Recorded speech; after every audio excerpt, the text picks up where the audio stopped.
ওং শ্রী পরমাত্মানে নমঃ। শ্রীমদ্ ভগবদ গীতা পঞ্চম অধ্যায় সন্ন্যাস যোগ। ফলত্যাগী কর্মযোগী নিত্য সন্ন্যাসী, অপ্রিয়ে বিদ্বেষ আর প্রিয় লাভে অভিলাষ নাহি যার মনে, তার সত্যই নিত্যই সন্ন্যাস। ইচ্ছা দেশ আদি দ্বন্দ্ব মুক্ত যেই জন, তিনি কর্ম করিলেও কর্মে বদ্ধ নাহি হন। যার অপ্রিয় বস্তুর প্রতি ঘৃণাভাব নেই এবং প্রিয় বস্তুর প্রতি স্নেহতাও নেই, অর্থাৎ সর্ব বিষয়ে যার সমভাবাপন্ন, তিনি সত্যই প্রকৃত সন্ন্যাসী।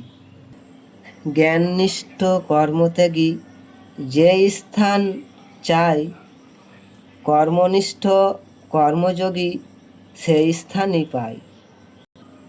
জ্ঞান এবং কর্মে যিনি অভেদ দেখে, তিনিই যথার্থদর্শী। কর্ম বিনা সন্ন্যাসেতে আয়াস কেবল, কর্মযোগী অচিরেই পায় মোক্ষের ফল।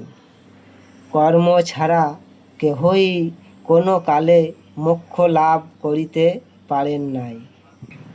কর্মের ফল ত্যাগ করিয়া কর্ম করিয়া সকল মহাজনেই মোক্ষ লাভ করিয়াছেন।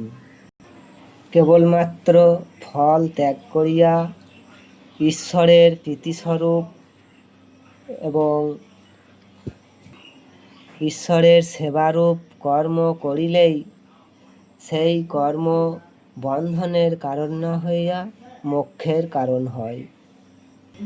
আমি করি মম কর্ম, এইরূপ কর্তৃত্বাভিমান ও ফলাকাঙ্ক্ষা ত্যাগ করিয়া কর্ম করিলেই কর্ম যোগে পরিণত হয় এবং মুক্তিপ্রদ হয়। অর্থাৎ কার্যত ত্যাগ নয়, কর্মযোগীর কার্য কিরূপে হয় তাহাই এখানে বলা হইতেছে। জয় গুরু। সমাপ্ত।